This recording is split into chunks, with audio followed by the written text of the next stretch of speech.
call the October 14th, 2019 meeting of the Town Board of Aldermen into session, and if we will now, let's stand and pledge allegiance to the flag. I pledge allegiance to the flag of the United States of America and to the republic for which it stands, one nation, under God, indivisible, with liberty and justice for all.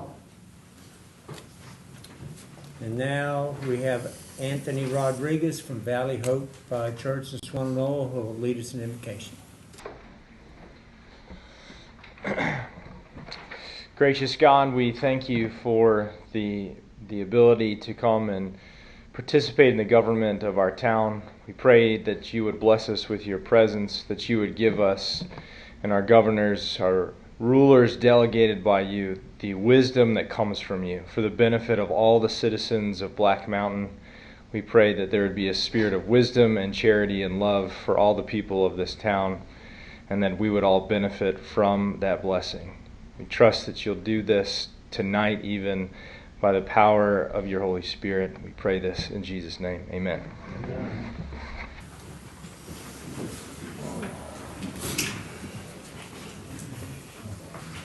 Okay, just a reminder for our November meetings, both the agenda and regular meeting will be on November 4th. And just recognition for the fire department's 100th year anniversary. It happened this past Saturday, and I don't know how many folks were able to come, but it was a special event. And made a lot of the children and townsfolk happy, and they did a good job. Thank you, Chief.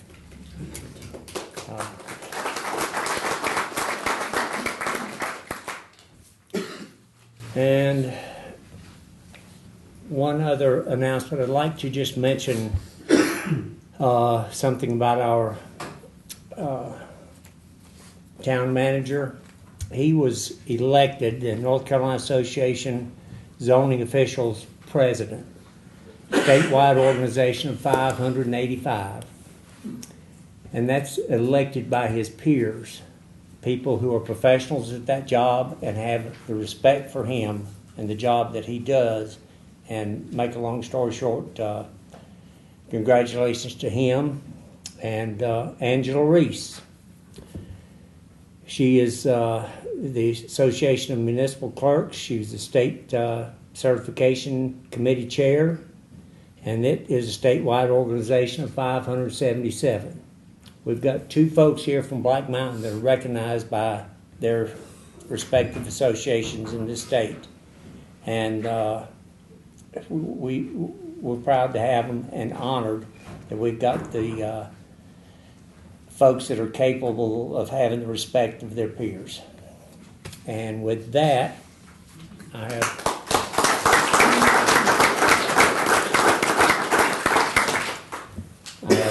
my friend Carlos would like to give you a little update.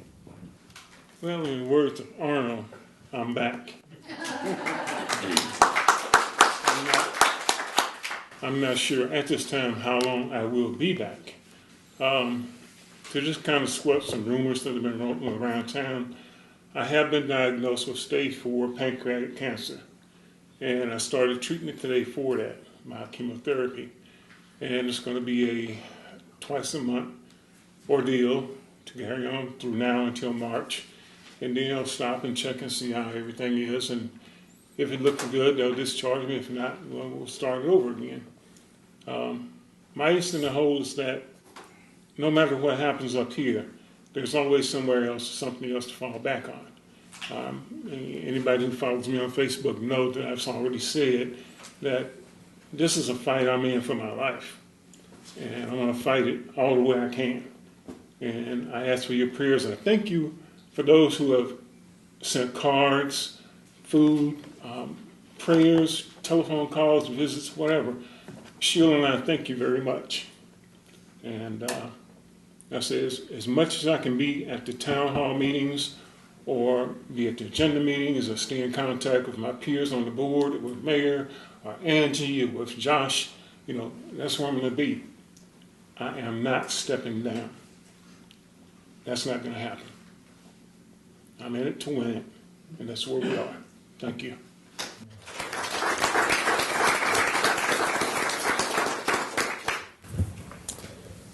Okay, citizen comments. I see there's no one who's signed up. Is there someone who did not sign up that wants to speak? Just sign up. Yeah, but that's for stormwater. That's not for regular citizen comments. Okay, next is communication from boards, commissions, and agencies. First of all, I'd like to have a motion to remove C and D. Both the presenters there, Brent Miller and Jamie Matthews, are sick and not at work today. So can I have that motion to remove C and D? So moved. All in favor? Aye. Motion approved. Okay. AARP, North Carolina Mountain Region, Rebecca Chaplin and Melinda Mull.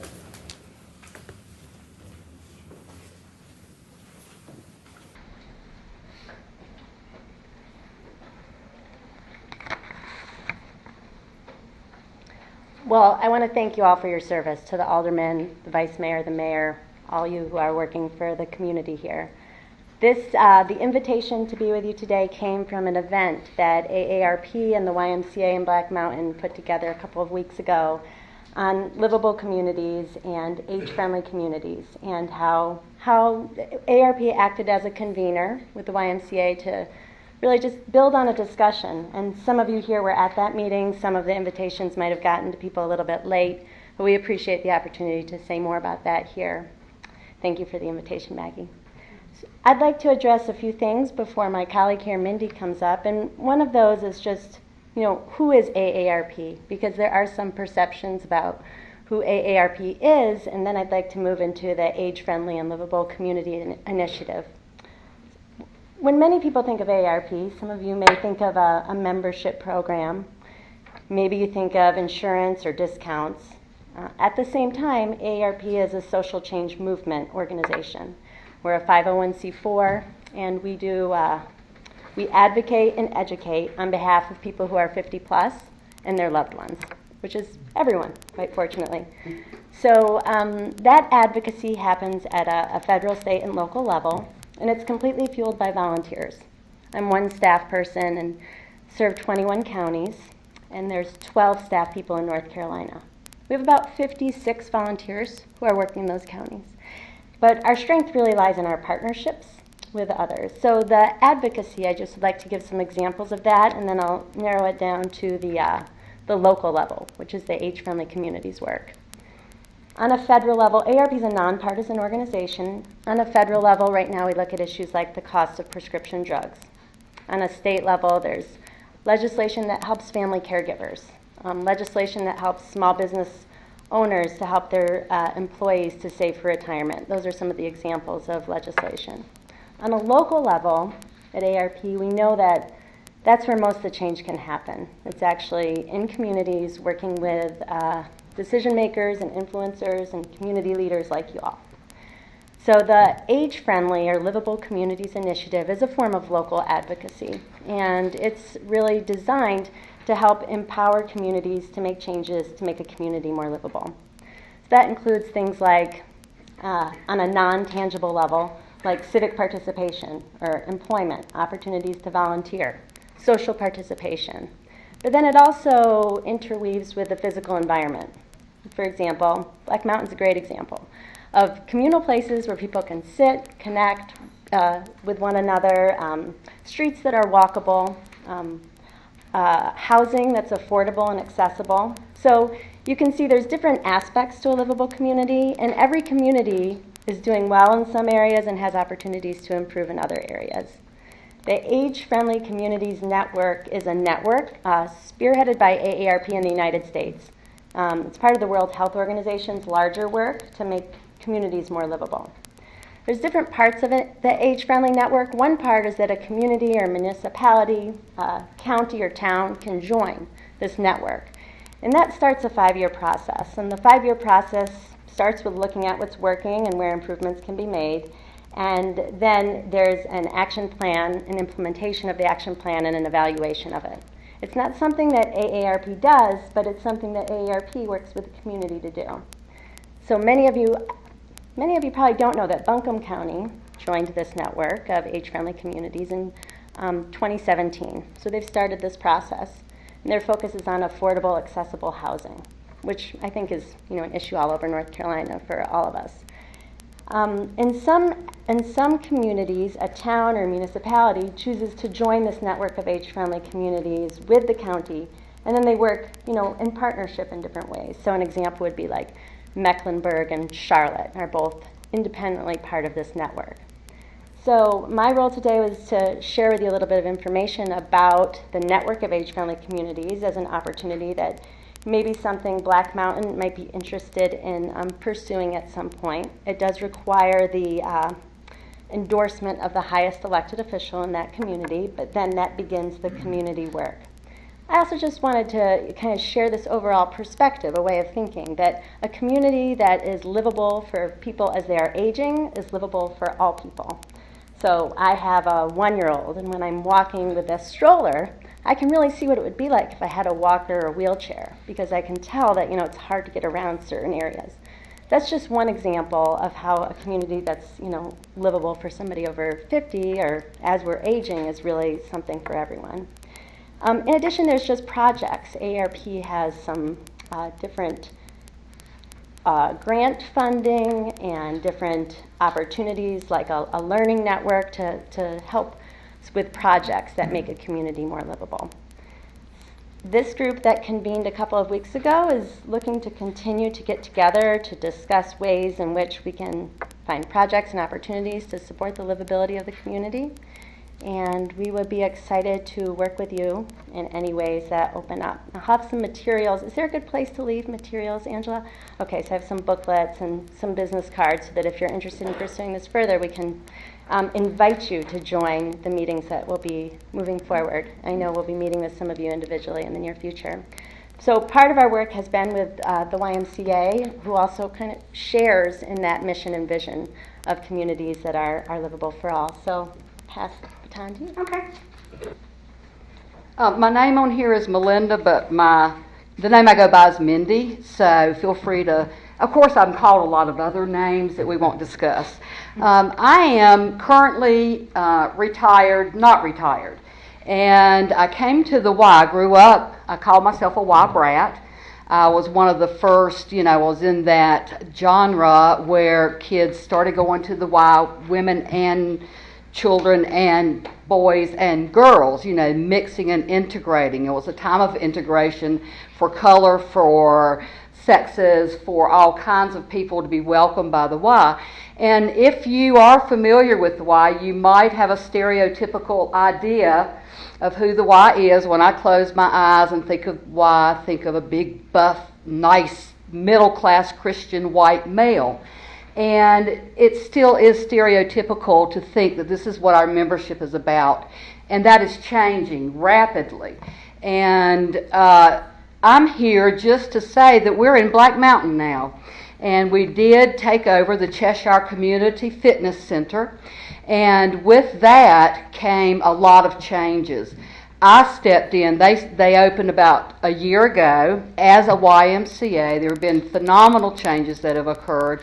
And one of those changes was to introduce a position called Healthy Aging Coordinator. And this position is right now active in all the other Y branches. The Black Mountain Y is the last one to incorporate a healthy aging. This is how we kind of connected with Rebecca and AARP, looking at what does that mean. And the term, some people are interested in getting rid of it. The labels and things, particularly with persons that have a little age, they're 50 and older. It's like, why do we even need a label? And for the Y, it's kind of like we're not really trying to define you. We're trying to define the services that will be offered that you might be interested in.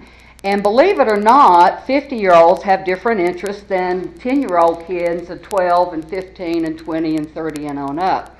We have people in our organization that are 100, 101, and 102 that come to the Y and work out. To me, that's phenomenal. Now, when I grew up, you were supposed to work, you were supposed to retire, and then you were supposed to die. but that's not what's happening in our communities today. The older generation is out there, they're active, they're involved, and sometimes there are not resources to help support the lifestyle that we want. And I think that's how the livable community, the concept to me just blows my mind, because Black Mountain is a livable community. I did some advocacy on behalf of trying to keep funding going for our Lakeview Center for Active Aging. And when I wrote my dissertation or my little narrative or whatever you want to call it to the bigger governments, I said, I live in Black Mountain. It is a livable community. There are people out there who are not as fortunate as me.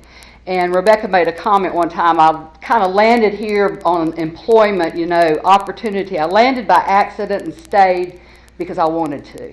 It's a wonderful place to be. And I don't have a whole lot of other things to say.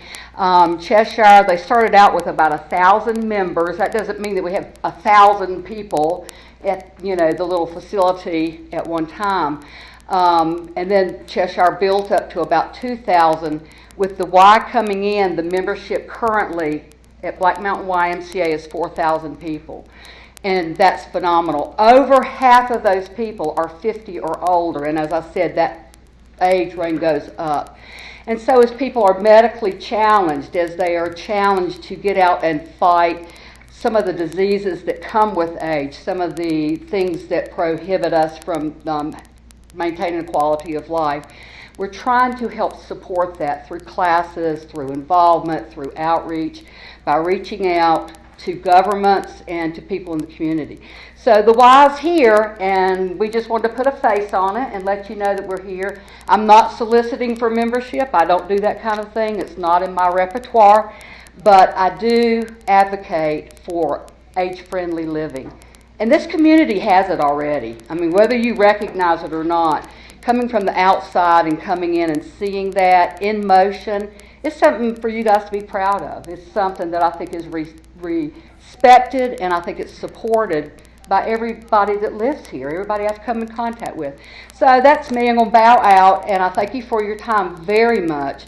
And like Rebecca said, we will be probably sponsoring other things, and you're welcome to come to whatever we decide, whatever kind of shindig we throw out there. But just know that we're here and that we're glad to be here. All right, thanks. Thank you. One question, Mr. Mayor. Yes. Yeah. If I might be mistaken, but I'm not sure if I am or not. But when Cheshire was there, they gave discounts to town employees. Was that correct? Correct. It is, and I think that there are discounts. Now, I cannot speak to that. I'm not a membership representative. But I do know that they have scholarships for people who are on fixed incomes, that you can make an application for that. There are certain insurances that the Y does accept. And I'm not sure about members with government, but that might be something, if it's not in place, maybe we can get it in place. That's the kind of thing that I see as a connectivity for us to continue on and work together. Do you guys participate in the Silver Sneakers program? Yes, we do. You do? We do support that. Good. I do know that part. All right, thank you. Okay, sure. I'm wondering, Jessica and Josh, if you could get with Rebecca and see if you could fold any of the livable community concepts from AARP into our update of our comprehensive plan. Oh, that's perfect. Yeah. So I mean, I think that's how you would be able to plug in. There may be opportunity there, but that's where it would happen. Would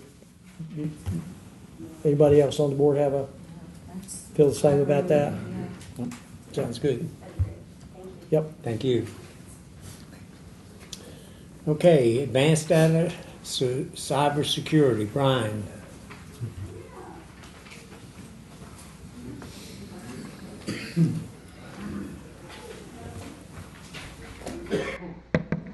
Good evening. Thank you for your time.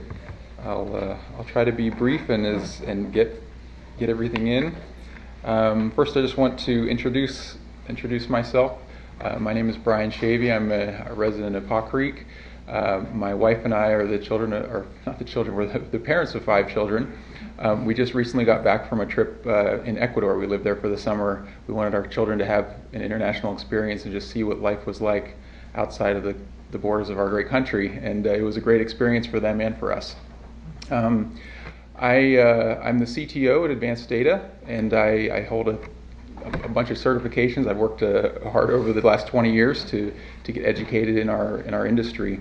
Today we're here to talk about securing the data of Black Mountain and the information that we have here, both in the town and in the PD, and how we do that. And so there are really 3 pillars of security.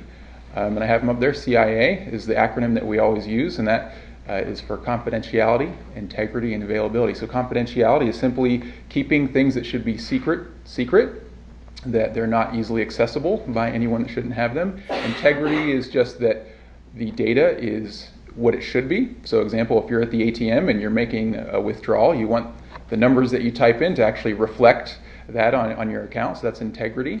And then availability is simply that it's there when you need it. That when you go to access that data, that there's nothing that's keeping it away from you. And so inside of CIA, there are also some different types of controls. There's administrative controls, and those revolve around processes and procedures and policies. There are technical controls, and that's what Advanced Data helps to implement, and that's what I'm going to talk mostly about today. And then there are physical controls to keep that data safe from physical access. So what are the largest threats that municipalities face? Well, if anybody has paid attention to the news, 2019 has been really brutal for municipalities. There have been some really large events. Baltimore is probably the one that is the largest that I can think of. And I'll get to it in a minute in terms of the damage that was done. But what you're reading about in the news and hearing in the news has to do with ransomware, specifically for municipalities. And what ransomware is, in essence, it's when somebody takes data, they encrypt it, and they hijack that data. They say, we will decrypt it for a price. We're going to hold it ransom, and if you're willing to pay the price, you can have your data back. And that's what ransomware is. Now, ransomware will also often infiltrate via phishing. Phishing is a targeted attack via email, where an email will be sent under the guise that I am a respected email, I'm from a trusted source, and I have links in it, and I'm going to try to coax you into clicking on something, maybe even typing a username and password at the site that I present to you to steal your information. And then the last one up there that I put is power and internet outages. That when systems are out, I mean today we're connected to the cloud.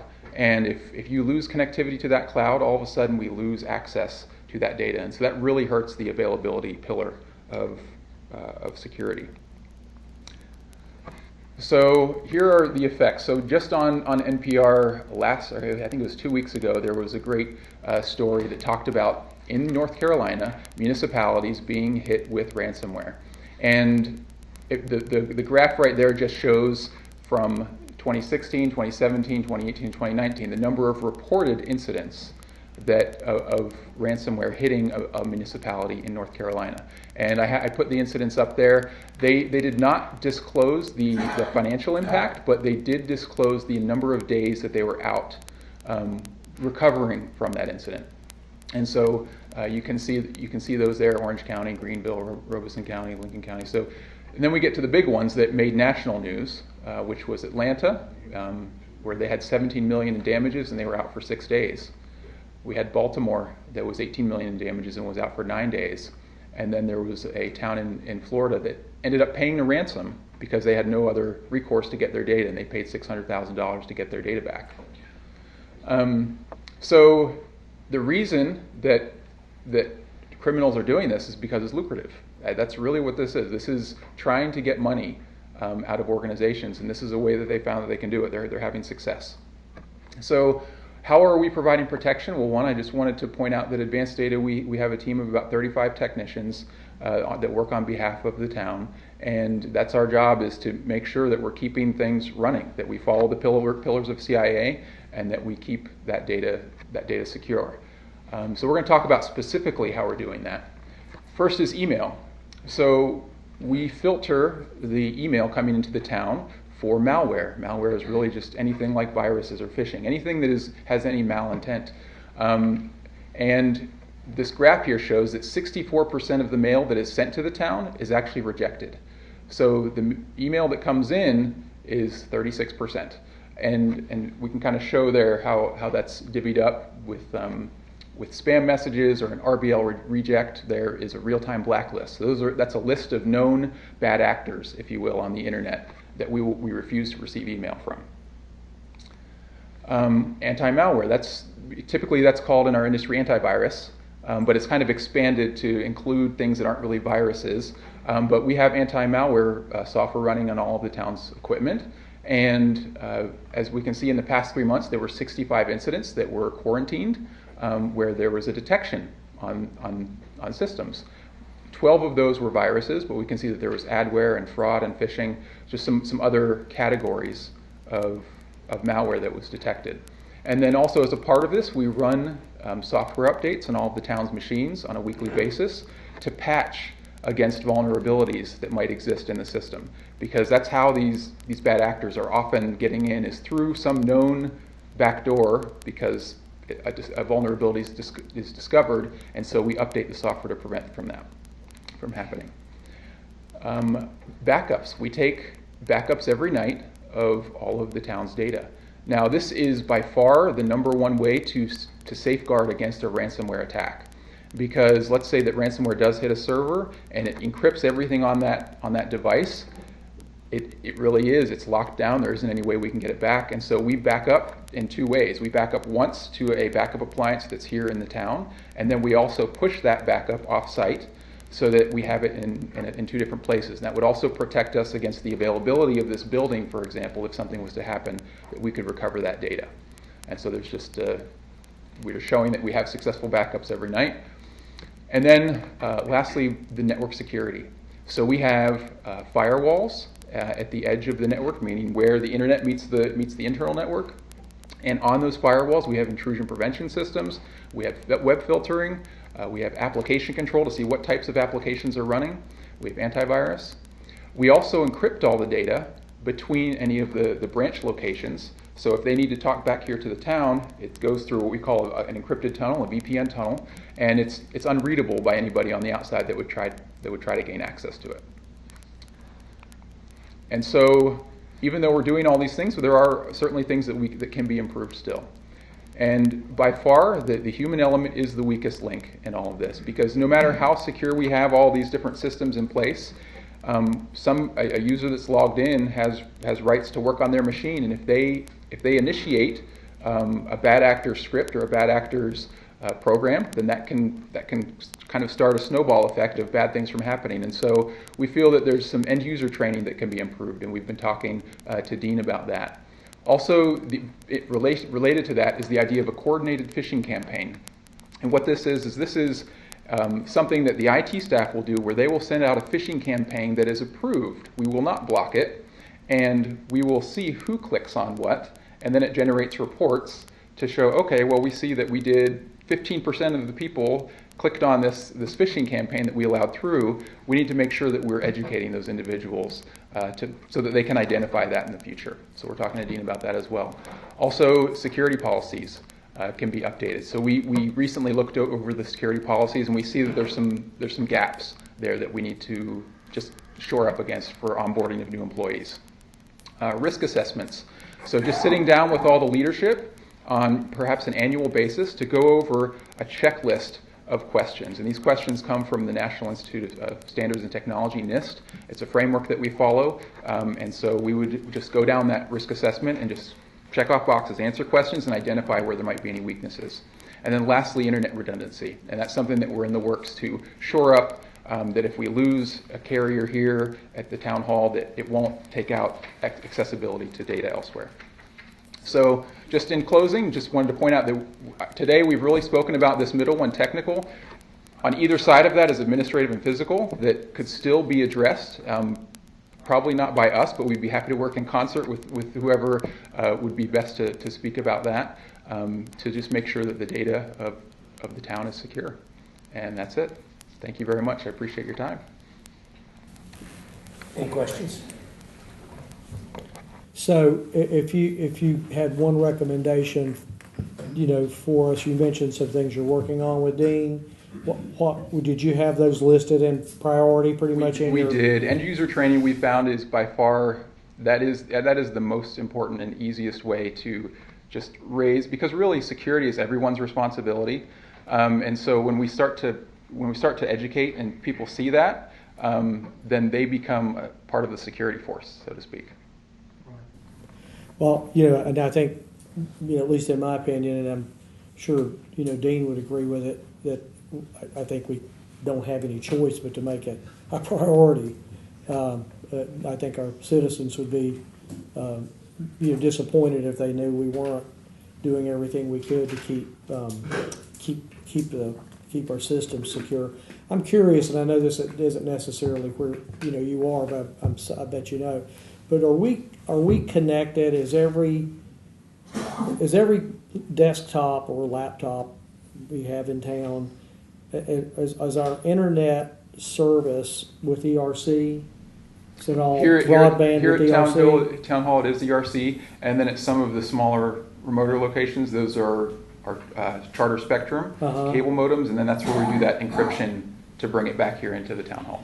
Does that make it less secure that we're on different systems, or more secure? Does it make any difference, really? I would say it doesn't really make a difference. Once it's encrypted, it's protected, and that's really the beauty of a VPN, is that you can use any commodity internet circuit and turn it into a secure device. Do our employees who use their mobile devices and or an iPad, a home iPad, do they have access to the town systems on those private devices? So with what we call a client VPN, they can remote into the town to access information, and then there is access to town email from the outside of the network. We can lock accounts, and we can also remotely wipe email from devices if they were ever lost, and really the devices have a pin on them, so you can't get in them. But let's say that somebody was able to break that and get in, then we can remotely wipe the email if they were able to get past that. Thanks. Absolutely. Anyone else? Thank you, Brian. Thank you. Consent agenda. Josh? So excuse me, item A is adoption of minutes. This would be the September 5th, 2019 agenda session, September 9th, 2019 regular session, and September 26th, 2019 closed session. 5B is a budget amendment for downtown parking and circulation study accounting. So this is a project that has been underway for a number of months now. This was, if you recall, this was funded mostly by the French Broad River MPO. $28,000 came from them. The total cost of the project was $35,000. So we are going to be appropriating fund balance for $4,750, and need to do a budget amendment for that. That is kind of splitting years, so that's why we're doing the accounting for the $4,750 for this year. Item C is a budget amendment for Veterans Park / Swano River. This was also mainly grant funded, Pigeon River Fund. $28,000 is what we got for this. The total cost of this portion was $33,000. We received and spent the majority of this money in last year's fiscal year. So we need to do a fund balance appropriation for $21,625. But it's really only going to impact us $5,000 total. Item 5D is a budget amendment for Tomahawk Stream Bank stabilization. This is also a grant-funded project. 50% was supplied by NCDEQ, $74,000. The town is responsible for the remaining $74,000. This is a continuation of a project we did, I guess, a few years ago, where we did the golf course, Tomahawk Stream Bank. So we're continuing with that. That's what this is for.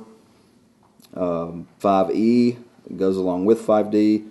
This is for the capital project amendment to the Tomahawk Stream Capital Projects Fund. Since this is a multi-year project, we need to make an amendment to that capital project ordinance. And 5F is a budget amendment for AC repairs at our building at 304 Black Mountain Avenue. The AC conked out this summer. Cost us $14,675. We were going to just do some repair work, but the units were so old, the refrigerant actually will be discontinued in mid next year. So it made sense to go ahead and buy and purchase new units and install those. I will say that these new units do have a 10-year warranty on them. So that'll be it for your consent agenda. Alrighty. Motion to approve consent items A through F as presented. So moved. All in favor? Aye. All right. Mr. Mayor, before we go on, I think it's important for the citizens to know, as Josh was going through his list, the most important word in there was grant, that we got a lot of grants to help pay for those projects. And a lot of times folks want to sit back and talk about the ways that money's being spent, spending the town's money, spending the taxpayer money. But we got grants for a lot of that stuff. And it wasn't little picky grants either. It was some big money. So Josh, you and your staff will be commended for going above and beyond. Jessica and anybody else that was involved in that, we thank you. Appreciate it. Okay, thank you, Carlos. All right, I have citizen comments for any unfinished or new business. And don't see anyone has signed up for that. Do we have anybody though that didn't sign up would like to speak on unfinished or new business only? Hearing none, then we'll go to unfinished business. And I guess number A, we'll talk to Mr. Sneed. As the board knows, you received an offer for the property. We weren't marketing, but they came to us. Black Mountain Machine and Tool came and made an offer on the property. It is available. The board decided it was surplus, and so it's available for sale. That was advertised as required by law, and you got an upset bid. I think it raised the bid to $544,000 approximately. Notice had to be published again, and by next Monday we'll either know if we get another upset bid or if that is the high bid. If that's the high bid, then we'll proceed toward close. Okay. I will say that with every bid, it's one thing to bid, it's another to close. I was in touch with the attorney for Black Mountain Machine and Tool who could have come and picked up their deposit. Ultimately, I didn't hear from them again. I think they've left their bid on the table in the event the higher bid should fall through for any reason. What period of time does the high bidder have to be able to get the money to us and consummate the deal? He's made a proposal that's typical in timing of 30 to 45 days close. Okay. All righty. Any questions from Ron? All right, Cherry Street one-way travel. So I'm going to have Jessica come up and speak to this as well. But I'll say, I think at our last meeting, the meeting prior to that, we did adopt a resolution to change Cherry Street to one-way traffic. I think after that meeting, I guess that would have been the August meeting.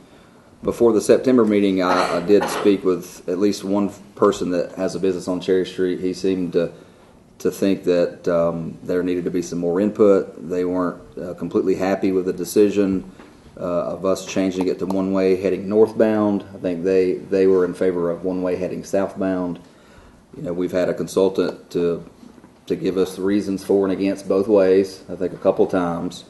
And we did reach out to the business owners on Cherry Street. We had a meeting here at Town Hall. And if Jessica, if you don't mind, to come up and just kind of walk us through the feedback from that meeting, please.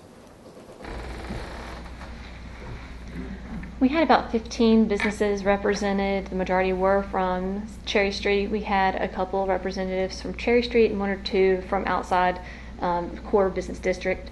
The general feeling was that they would prefer to leave Cherry Street alone if it couldn't be one-way southbound. And that's the general gist. We tried to have some vote dotting exercises to collect that feedback and whatnot, and that was the general tenor of the room. Explain to us for the public why going southbound is not feasible. There are a couple of challenges in going southbound. One of the primary ones is that if you're trying to turn left to go down to Sutton, it only takes 2 or 3 car lengths before you start to back up into the Montreat and Broadway intersection. And actually, it's interesting if you look at who is in favor of northbound, it is mostly people on State Street who watch the cars line up and back up into the intersection. That's one of the bigger reasons. Also, the pedestrian cross at the top of Cherry and State is not a great intersection for pedestrians. It's very wide. The geometry is pretty strange. If somebody's trying to turn right to go south, they have to come into the middle of the intersection to have enough line of sight in order to make that turn. So pedestrians can be, a quarter of the way across, and then here comes a car. If we went northbound, it gives us an opportunity to narrow that section at the top, which protects the parallel parking on the left side of the street, and as well as reduce the number of feet pedestrians have to cross, which makes it safer. Those are some of the bigger ones, but the list was fairly lengthy. I think the consultants also said, or traffic study folks, said that going south, it's not quite as safe because of the speed. You're going downhill. Going uphill is a natural traffic calming. Also, trying to parallel park while going uphill, you have to tap your gas, and we know there's enough cars tapping bumpers already on Cherry Street. In the parking recommendations, they did recommend increasing the parking stalls slightly to help reduce some of that and accommodate some of the larger vehicles. But if I think of Colin, the engineer, one of the engineers on the parking study, who was here 2 months ago, or last month. He was at this meeting too. He was at last month, but they were every reason that they had for northbound was every one of them was safety related, as I recall. I can't remember one that wasn't. It is. There's also, we've collected a significant amount of data with clipboards counting cars that turn over every 15 minutes, how many cars are there at lunchtime on Wednesday and Saturday morning and at dinner time. And we captured it during the school year when we knew it was just we had regular types of traffic. It wasn't off season for locals. And we found that the majority of folks who are going up and down Cherry Street are looking for parking. And so if they have to circle back, then that was seen as a trade-off for the improvements that could be made otherwise. Pass.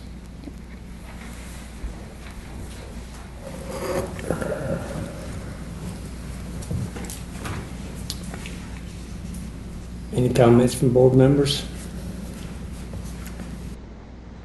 Well, we did say that if we go with this northbound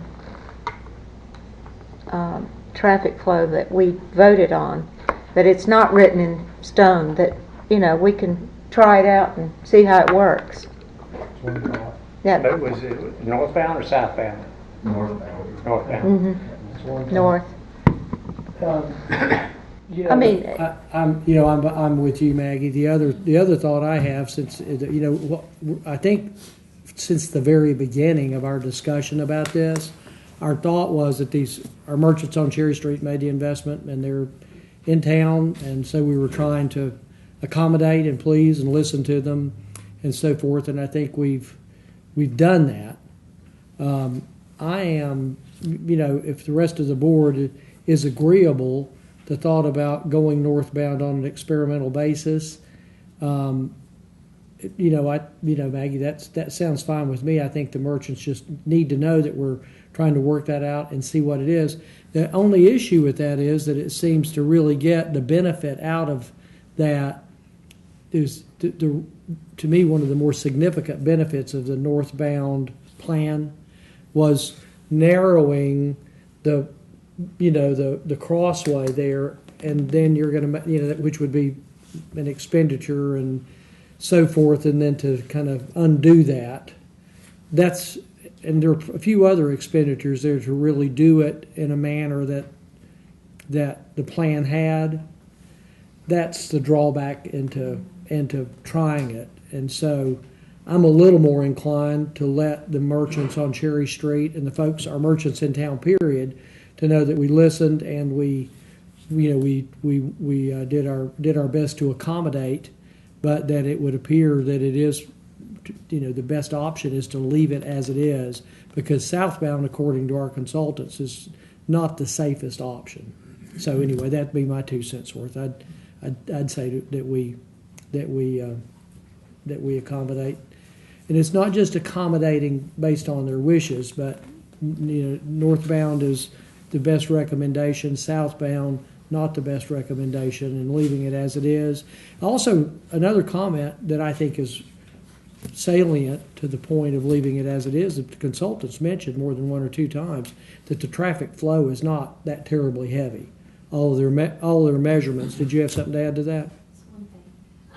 One of the major advantages of going one way, regardless of which direction that one way was, is that it doubled the travel lane width in order to allow delivery trucks to better make their deliveries. And that was one of the driving issues that merchants were suffering, is that traffic just gets really jammed up when a truck comes. And I understand that from talking with them that it's difficult to, if not impossible, to know when those trucks may come. I mean, we had an accident on 40 and then they're 2 hours late.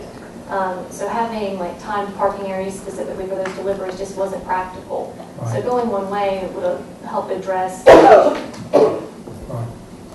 Yeah, well, but I mean, they're the ones that are getting the deliveries, and they're the ones that don't want it. So what can you say? So anyway, that'd be my 2 cents for would be to leave it as it is, as the from the results of the input from the merchants who have invested there. And initially, though, they were the ones that were wanting it. That would be right, to my understanding. Mm-hmm. They asked to go southbound, and we engaged the engineer because we didn't want to make a traffic recommendation without knowing the safety implications. Right. And that's when they came back.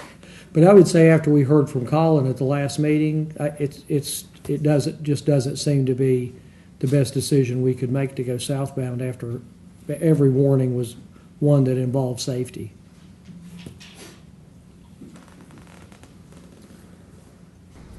So that means we're back to either going one way north or leaving it as it is. I think that's right. And actually, as far as marking it off, doesn't make really any difference, does it?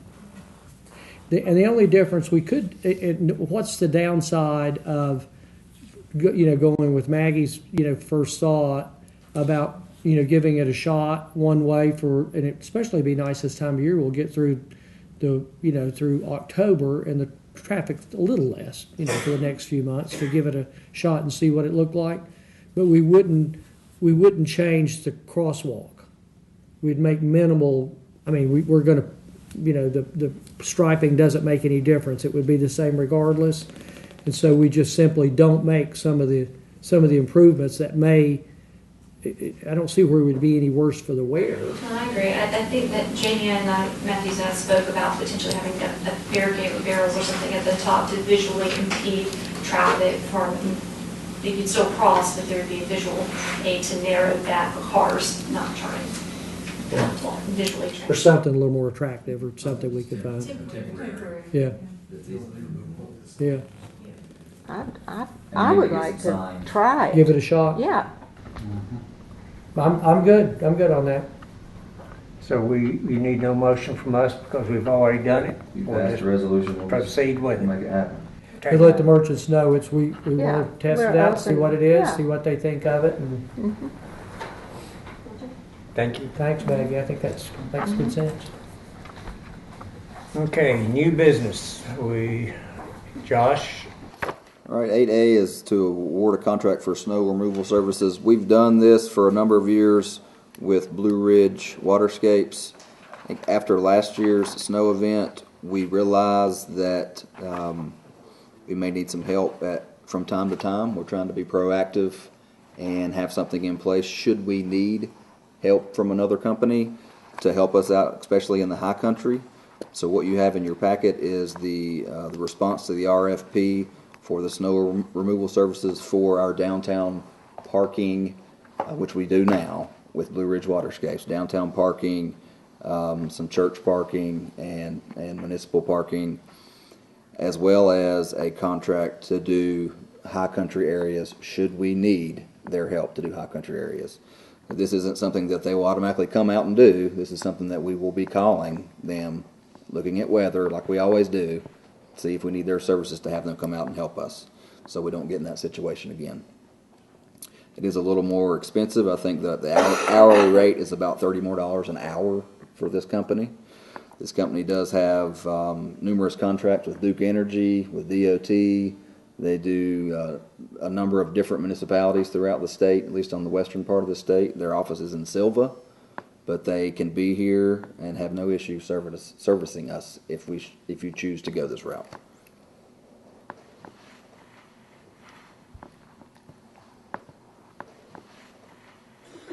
Any questions? I think it sounds like a good idea. Motion to approve and award the contract as submitted. So moved. All in favor? Aye. Approved 5-0. All right, Josh B. I'm going to let Ron take care of probably most of this one. All right. Okay. As the board is fully aware, when the city started developing the front end agreement was, at least a memorandum, would that ultimately if they built the system, the water system to their standards, we would take it over.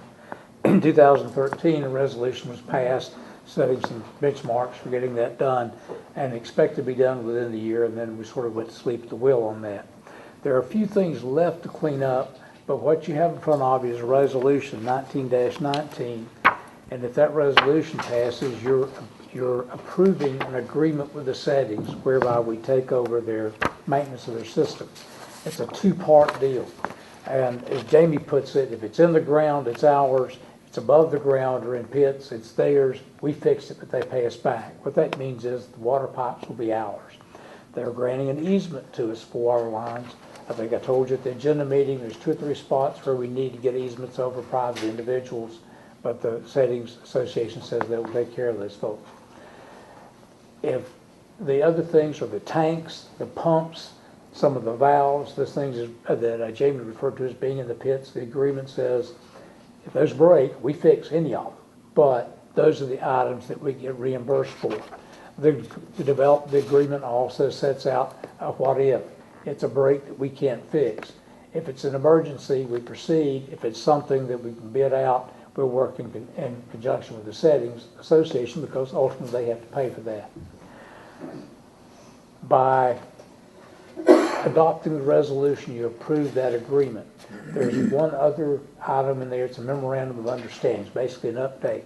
That's a sort of an operational agreement that we will coordinate with the Settings Association about a number of things. One, if there's just to pick a couple out of the hat, one is if we're going to make a repair, we're going to be in there working.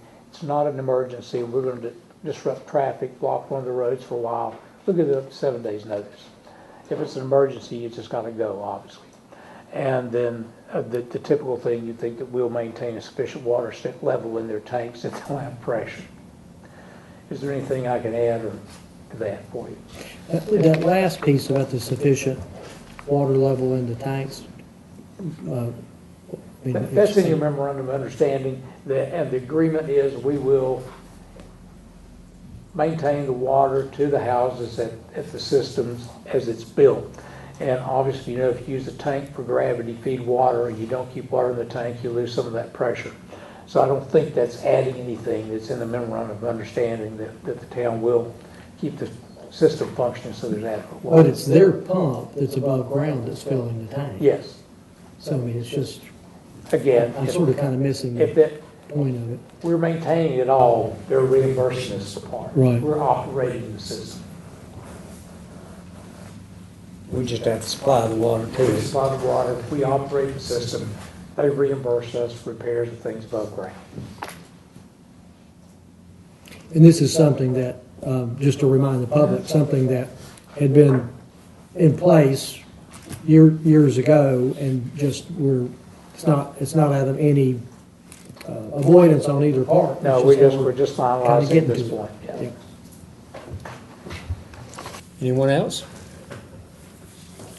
A motion to approve resolution R-19-19. So moved. All in favor? If I may, Mr. Mayor, probably my fault, but in that resolution, I did not incorporate the memorandum of understanding. So if we have a motion to approve the memorandum of understanding, we appreciate it. All right, do we have a motion to approve the memorandum of understanding? So moved. All in favor? Aye. Passes 5-0.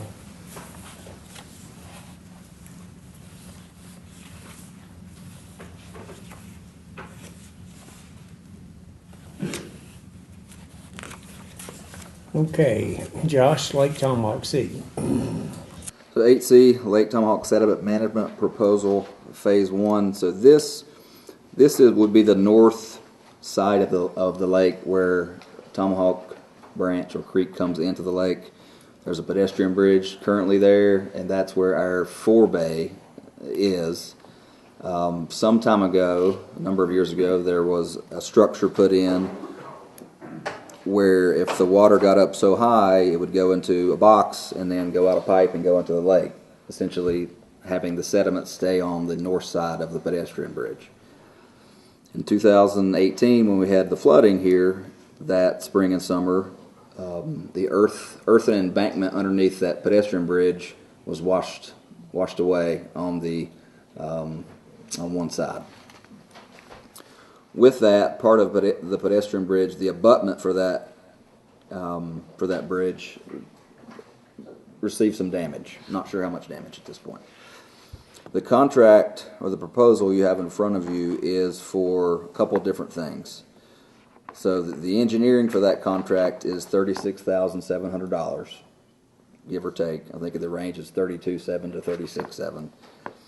And some construction work to redo the forebay area in a different fashion. And there, if I can call your attention to attachment 2 in your agenda, you'll see an aerial photograph that shows a schematic design of that proposal.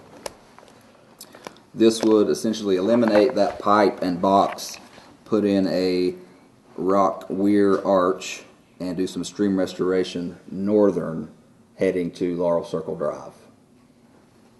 That would be another $36,700. So you're looking at a total of $73,400 for that work. Now this does not include any kind of work to the abutment to the bridge.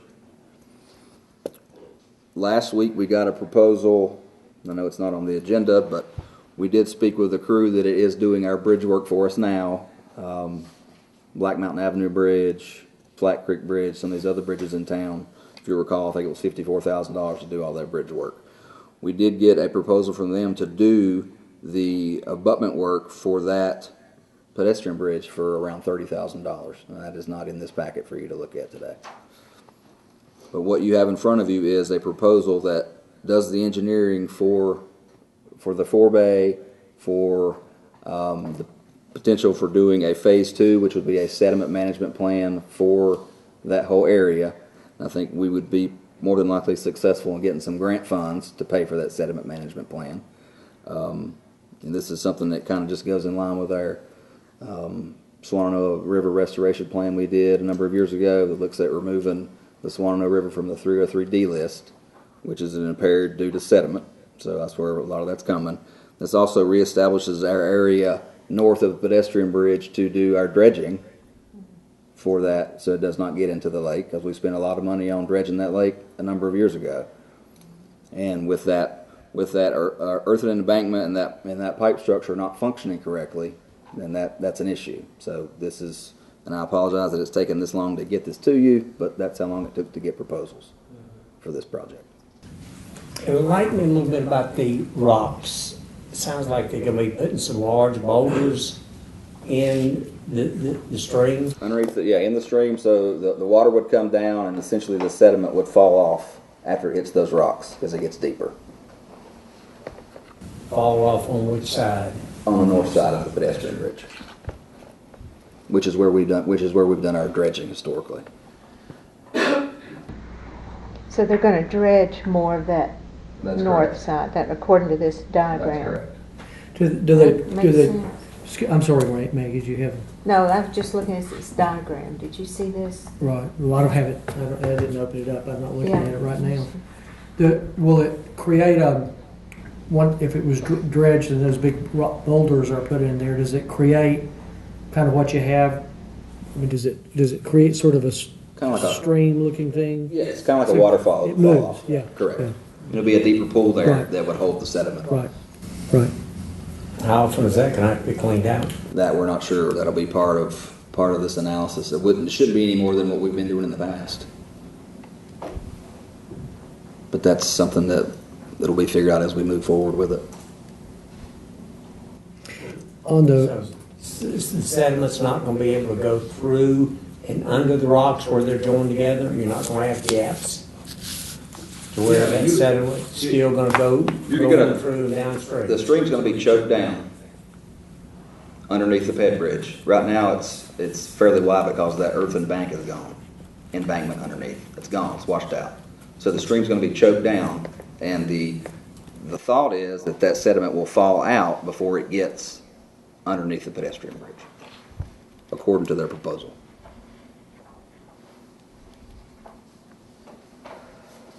I mean, the other option would be to do a concrete wall underneath that bridge and hold the sediment back. so there's no downside into not, in other words, not doing the bridge repair at the same time? Well, the proposal does have someone examining that as when they start for the bridge repair. To make sure that it's not, Correct, and what that, you know, what that that's looks not like. the wisest thing to go ahead and do it, or cause some damage to what we've done Right, when we right. come back to it. So that's an assessment that may come our Correct. way. Okay. I'm trying to get my head around the boulders because I know how you don't have boulders that are going to be even fitting and like a solid wall. You're going to have gaps and under and in between those. Will it look a little bit like, of course, that's down, much more downhill, but what was done back there in the little wetland area on 16th and 17th fairway? You know, they put those big boulders in there, and it creates this, you know, kind of creates this, it catches the water, and then it goes down, and it kind of creates little pools, and it collects in those pools and then moves on down. Is that the same idea? Correct. There's a visual for you. And you're going to continue digging out where we've been digging out. That's right. Before you get in the forebay, essentially, before you get to that bridge. I mean, once the water got so high where it is now, the sediment was going through as well. So, I mean, it wasn't holding all the sediment back currently because you were dredging out that lake before you lost that earth embankment underneath that bed bridge. Well, you know, based on your recommendation, and the other aspect that's attractive, which you've already mentioned, these are the same engineers that are doing the other work. On Tomahawk Branch. Yep.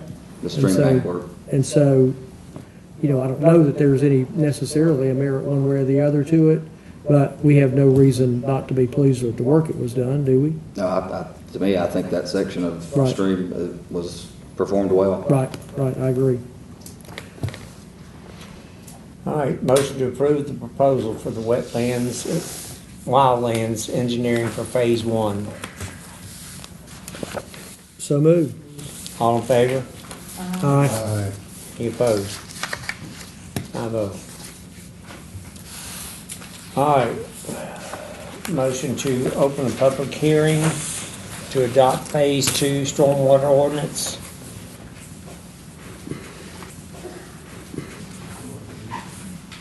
Need a motion? So moved. All in favor? Aye. Okay. All right. All right, so the draft ordinance you have in front of you is the post-construction stormwater ordinance. Black Mountain is an MS4 community. This is an unfunded federal mandate which requires more than 40 specific activities, plans, and programs to meet the conditions of the National Pollution Discharge Elimination Permit that we are held as part of that MS4 status. Polluted stormwater runoff is commonly transported through municipal separate storm sewer systems, which is where you get that nifty MS4 name from, and then discharged untreated into local surface waters. There are generally two forms of substantial impacts created from post-construction runoff. The first is caused by an increase in the type and quantity of pollutants in stormwater runoff. As runoff flows over areas altered by development, it picks up harmful sediment, chemicals such as oil and grease, pesticides, heavy metals, and nutrients. These pollutants often become suspended in runoff and are carried to the receiving waters, rivers and streams that we are so familiar with here in Black Mountain. The second kind of post-construction runoff impact occurs by increasing the quantity of water delivered to streams during storms. Increased impervious surfaces like parking lots, driveways, and rooftops interrupt the natural cycle of gradual percolation of water through vegetation and soil. Instead, water is collected from these surfaces and routed to drainage systems where large volumes of water quickly flow into the receiving waters. The effect of this process includes stream bank scouring and downstream flooding. The town spends significant amounts of time and tens of thousands of dollars each year working to improve the stormwater conditions in Black Mountain by installing stormwater control measures on public property, stabilizing stream banks, and the management of Lake Tomahawk. Still, the stretch of the Swannanoa River receiving stormwater from the town remains on the 3OD list as an impaired water. More stringent standards reduce the quantity and improve the quality of stormwater from smaller projects which cumulatively have significant impacts on water quality. Under a local program, the town has the opportunity to approve smaller scale projects with conditions that can improve stormwater control, which in the absence of contributes to the burden of the town. The post-construction ordinance is based on the universal model written by the UNC School of Government and adopted within the North Carolina Administrative Code. Essentially, this means it incorporates all applicable needs in order to meet the rules passed by the EPA and passed on to the state to enforce. This also means it is largely comprised of minimum standards. Although the ordinance is based wholly on this model, the town is empowered to increase these standards because the town is a designated MS4 as opposed to a delegated MS4. In a literature review of environmental regulations conducted in 2013 by Diener, reducing area of disturbance to better suit the type of development experienced by local government is a frequent method of environmental control. The review included 20 counties and municipalities. Rapid growth and/or mountain terrain were often cited as reasons to increase these standards.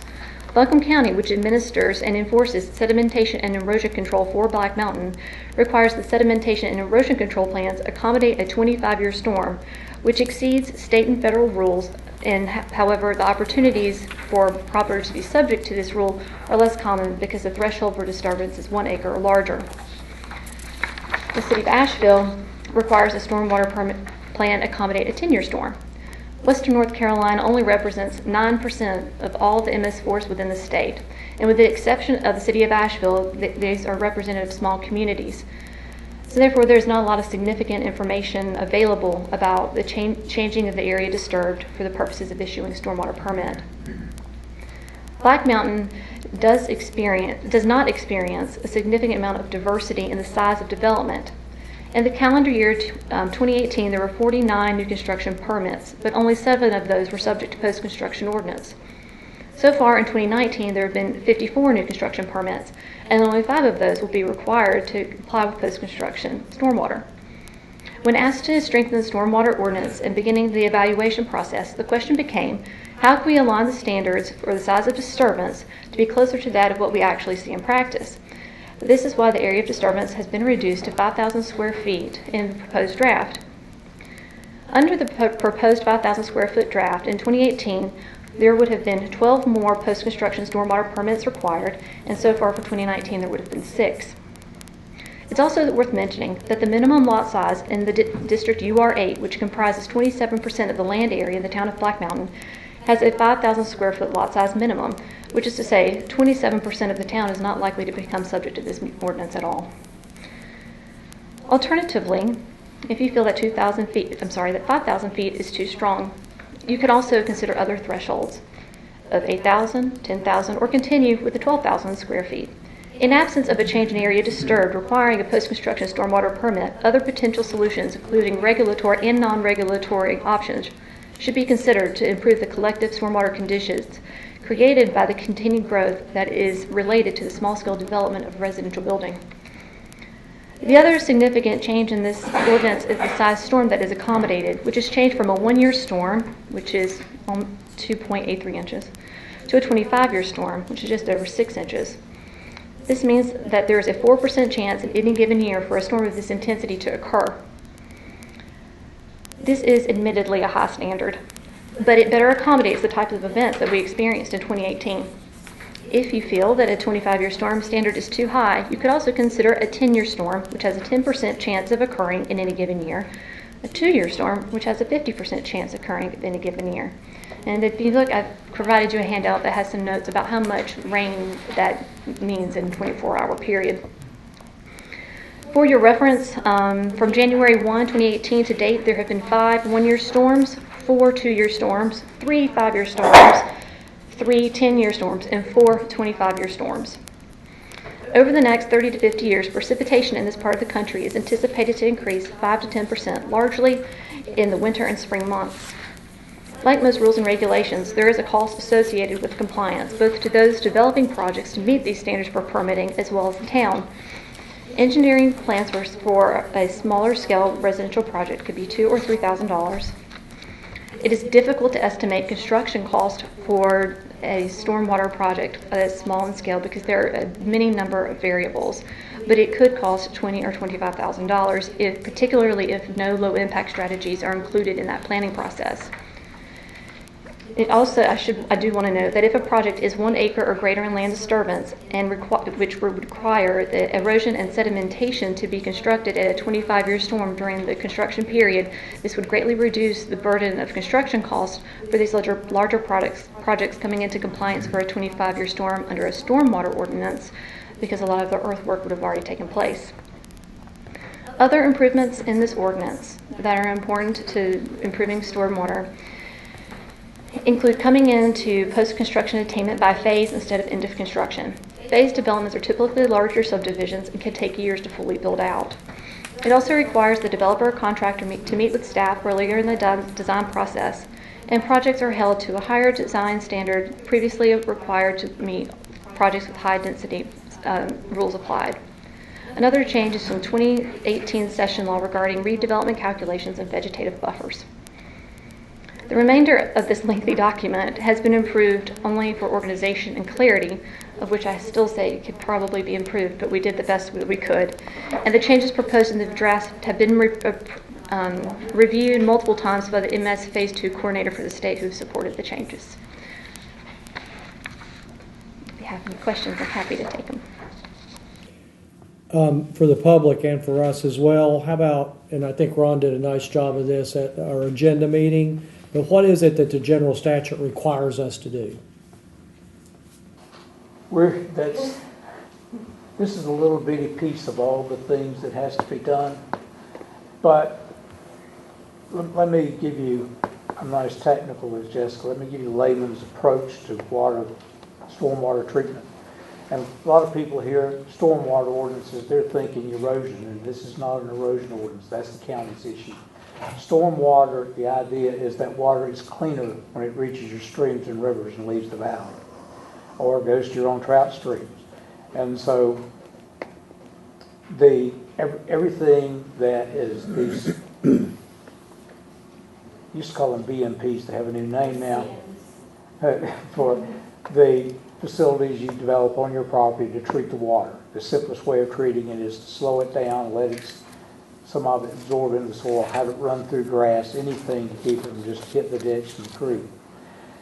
that, we have a standard now that's not, as Jessica said, it's not getting the job done. Ultimately, it won't be what we do that they come in and say we check off and you're okay. It's the quality of the water that leaves town that they'll look at and say, you check off, you're doing a good job.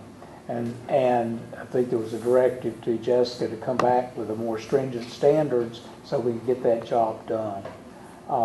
And I said, I think Jessica's learned that we're not too far away from audit when they're here checking to see if our water leaving town is clean enough.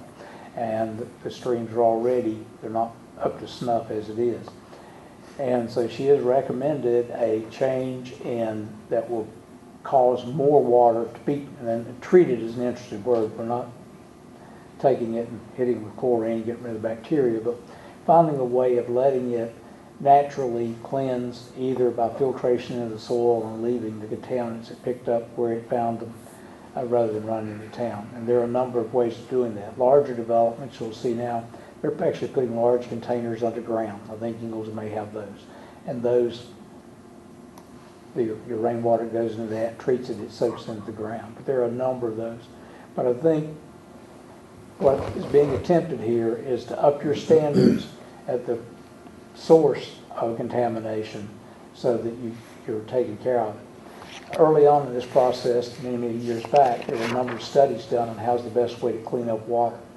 And that when they found out that dealing with it at its source, as these treatment facilities do it, they determined that was the best way. And then we were handed the job of, with no money to back it up, of making this happen. This is an expensive proposition, no doubt about it. It will affect property owners to some degree. But as you learned at the agenda meeting, if we don't get the job done, ultimately we could be fined. And when they start fining, they don't mess around. And it's a $25,000 a day fine for not cleaning up the water for at least 10. Ultimately, I think you have several options, and that's why I tried to provide you with a list. And I entertained briefly making a matrix, but I realized very quickly that that would probably be more complicated than anybody wanted it to be. You have two standards you're working with: area disturbed and size storm. And you can mix and pair those in a number of ways, and they will make for different results. But that's the information I gave you, and that's why I gave you some recent storm data so you could kind of see some current conditions. You may have provided this, and I missed it somewhere, but what other municipalities we might compare ourselves to, and what are they putting into place or have in place? Their ordinances in Western North Carolina for stormwater are largely just the minimum, with the exception of Asheville. The erosion control from Buncombe County is more stringent with the 25-year storm. So Buncombe County does for erosion 25-year storm for erosion control, and that's really the only thing you can compare. There just aren't many MS4s in Western North Carolina. For the county. Yes, because they don't do storm. Right, they're not an MS4. They're doing erosion, but they're doing the 25-year. I think Waynesville probably has the minimum standard, but I know Waynesville has or is about ready to institute a stormwater utility, which I know we've talked about in the past, and it may be something you see in the future. But essentially, folks pay kind of like a water bill to fund a stormwater utility that pays for specific things. Right. What about Boone? It would be maybe a little. I don't know. A mountain community, and they certainly have plenty of water. I'd be happy to get it, but I don't know what Boone, how they are on their if they're more stringent than us or the same. I'd like to have that information. I did request it from the coordinator from the state. Dimler is who provided the list of organizations who have gone over and beyond on environmental literature review I cited. And Ms. Powell, who is the MS4 coordinator for the state, is on vacation. She's supposed to be back tomorrow, which is inconvenient for us, to provide a review of who has those additional standards. Right. And the only reason it's not necessarily if they're doing it, we want to do it. It's let's look at a list of towns, and I don't know if you have to keep it Western North Carolina, but Maybe you do because of terrain. I don't know. You know. Yeah. So, but anyway, you know, think of the towns that maybe are on the upper end of being able to spend resources, and that may not be us, but Highlands, Brevard. But I'd really like to know and not only what they have in place, but what are they contemplating, and so forth. Because this is important, and I'm not trying to delay it, but I think that would be good information to have as we move into it, because to me, we're relying on their good thinking too. Presumably, it's good thinking. But you know, I'd like to know what everybody else is doing, or planning on doing too. But both, I think that would be good if we could get a handful of the towns that we just mentioned. I mean, not everybody and their brother, but the towns that you would think are comparable might have the resources to spend what we could. Maybe have more resources, but then we can extrapolate from there. But it's not so much town resources. Really, you're adding to the cost of construction is about what it amounts to. So we want to do that. We want to be thoughtful about it, I think, and make sure I'm not suggesting that you weren't, but I think that'd be good information for us to have and for the public to understand too. Sure. So with that, I'd be in favor of if tabling is the right word. But I guess we have to finish our public hearing. Don't we? We do. We have one citizen comment, but if we're tabling it, do you still want to speak? Sure. Okay. Well, come on up.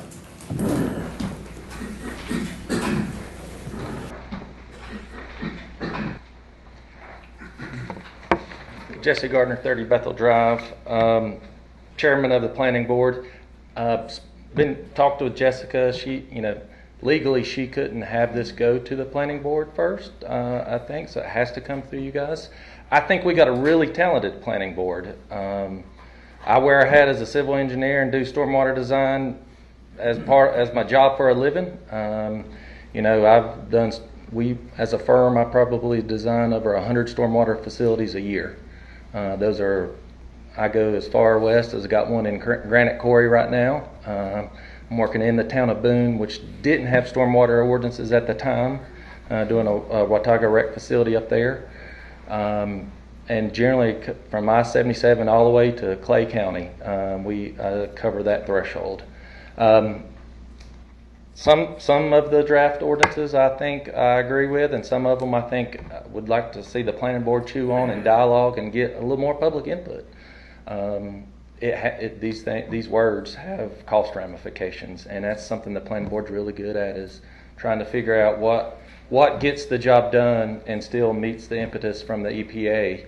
A little bit just knowing all the work, the developments, the things that are going on in Black Mountain.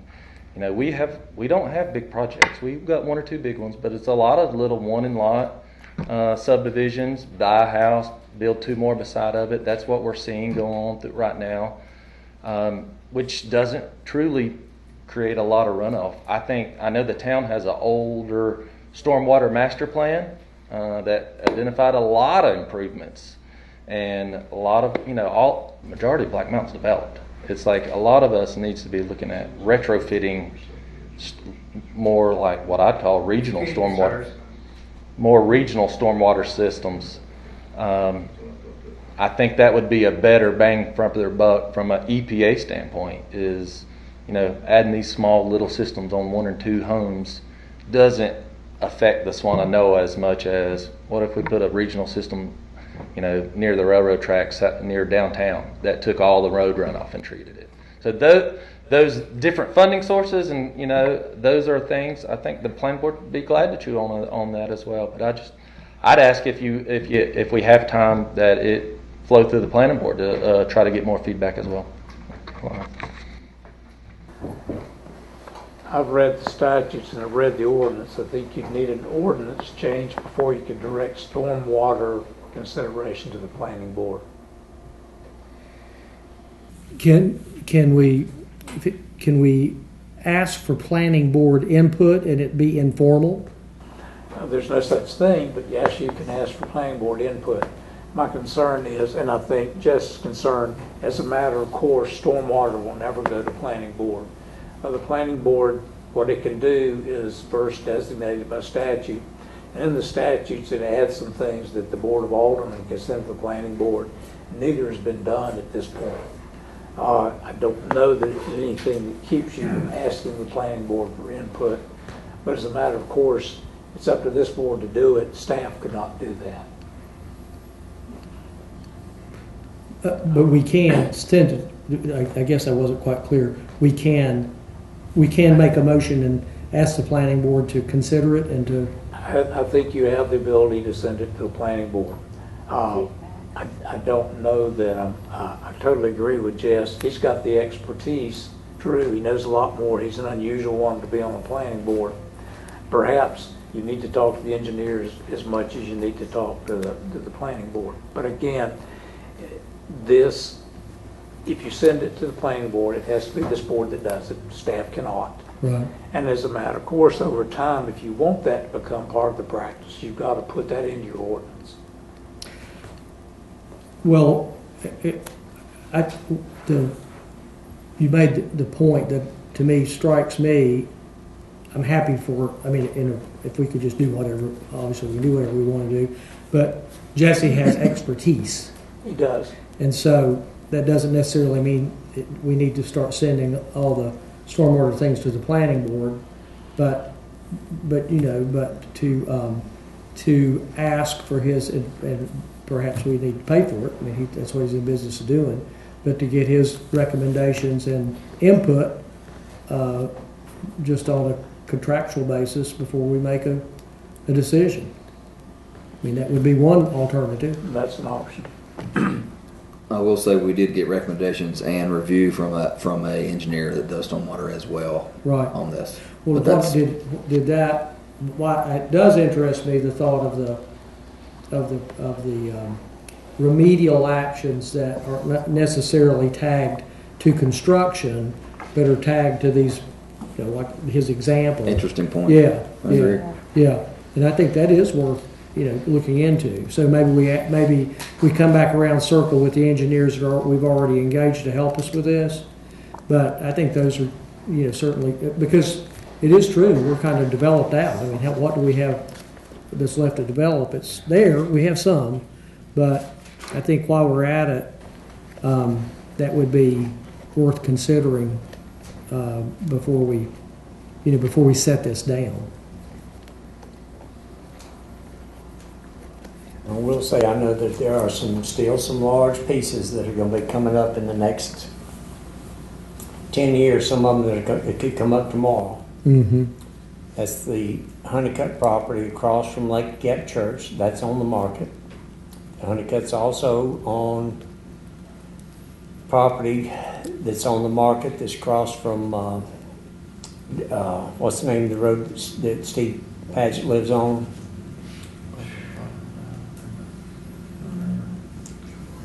Well, that road, about 22 acres, if I'm not mistaken. You've got 33 acres that will come up just as quick as their agreement with the Seavers estate. So there's still quite a few more large areas that we're going to have to contend with. But if Jesse's comments are well certainly appreciated, well received, but would that impact the ordinance in front of us? These other remedial actions, I mean, the things that we might do. I don't see where they would really. We're talking about very different things. I think so. Versus right. Post-construction. Post-construction is a very narrow piece. Right. We have remind me about our stormwater That plan. was done in 2009, if I'm remembering correctly, by McGill Associates. They did that. There were millions of dollars worth of projects in there. We have tried to do some of those projects. Right. We haven't done a whole lot of them. They were huge dollars. There were huge dollar ones. I'll say there was a big regional BMP that was located where the new hotel went. So that one's kind of out now for that one. But any of that stormwater, any of those regional, it's just not. It's just expensive. Well, maybe to kind of clarify where we are, we need to look at this ordinance and see what other folks, other municipalities are doing. But maybe what Jesse's comments really apply to more is revisiting the stormwater plan and seeing if there's some things that we might be able to, we might need to update it or take a harder look at what can be done. I don't know if anybody else, what do y'all think? It's sort of two different things. Yeah, Jessica, see if you can focus. Yeah, I can see your wheels turning. There's adjusted for inflation, there's more than $15 million worth of infrastructure in that plan, and very little of it has been touched. It's a huge, the matter of infrastructure, improving conveyance and the ability to do that, managing the systems that we already have. We have over 450 inlets, over 135 outfalls. The basic just maintenance alone is extremely expensive. And that is not to say anything of the infrastructure that was recommended in that 2009 plan. They are all, it means to us the same goal, but they are different tools. There are 6 aspects of stormwater mandated through our MPDES permit, and managing your own infrastructure is one of those things. Having a post-construction ordinance is one of those things. There are many other things that get swept into that, but they are separate creatures. And I certainly appreciate Jesse's point. No doubt that you are going to address more problems when you start dealing with infrastructure. But at the same time, that's not the issue that this ordinance is intended to handle, and nor is that ordinance intended to try to offset the capacity of improvements that would be afforded through those infrastructure improvements. Does that make sense? Yeah, I'm good.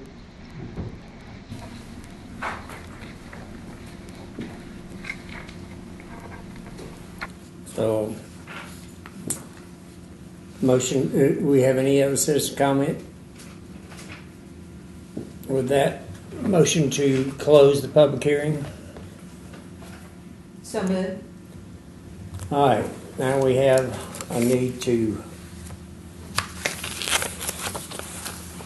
set it into old business and bring it up later, or to adopt ordinance 019-21. I'd make a motion that we move it to old business and take it up at the next meeting with some additional information. All in favor? Aye. Any opposed?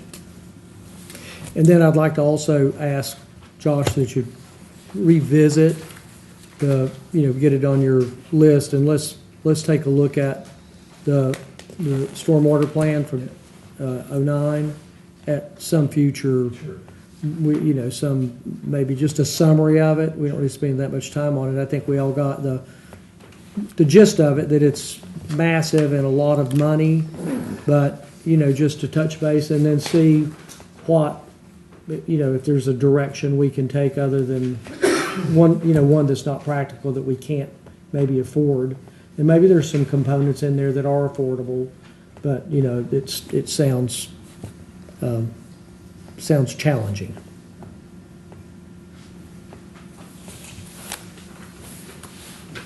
Okay. Motion to open up B, public hearing for stormwater illicit discharge and connection. So moved. All in favor? Aye. 5-0. This one is significantly less complicated.